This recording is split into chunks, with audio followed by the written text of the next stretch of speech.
Kamusta po mga kaibigan? Latest weather update po tayo ngayong January 25, 2024, araw po ng Huwebes. Pero bago po tayo magpatuloy, please don't forget po to like and pa-subscribe. Pahit na rin po ng notification bell sa mga hindi pa naka-notify para ma-notify kayo sa mga susunod nating latest weather update. So as of now, may shear line po tayong binabantayan, no?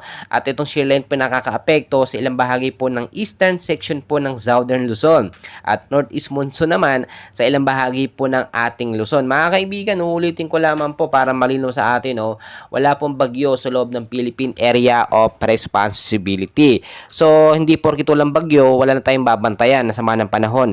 Meron po tayong namataan dito po sa baba ng PAR. Sa mga kalapit bansa natin, meron po tayong na-monitor dyan na bagyo. Super typhoon ito. Super typhoon po itong dilaw na ito. Malakas po yan, no?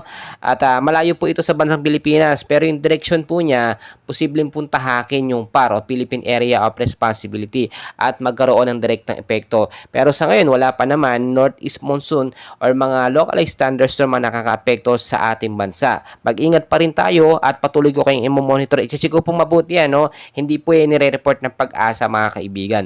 So tuloy-tuloy po tayo dito po sa area ng Bicol Region, Quezon, Oriental Mindoro, Romblon at Marinduque.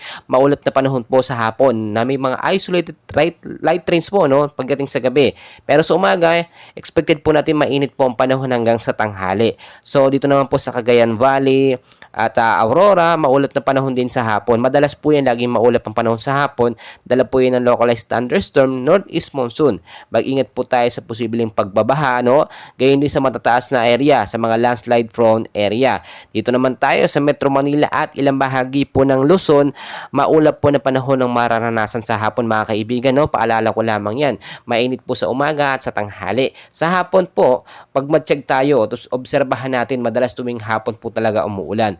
Mga kaibigan, lagi ko pong pinapaalala sa inyo, magdala ng payong jacket o kaya ng makapote, panlaban po yan in case magkaroon ng pag-ulan. Pati sa mainit na panahon, panlaban din po natin yan. Especially yung mga magbabiyahe, yung mga nagmumotor, yung mga nagjo-joyride, yung mga umuuwi galing trabaho. Mga kaibigan, know the weather before you go. Maraming salamat po at magandang umaga. Ingat po tayong lahat.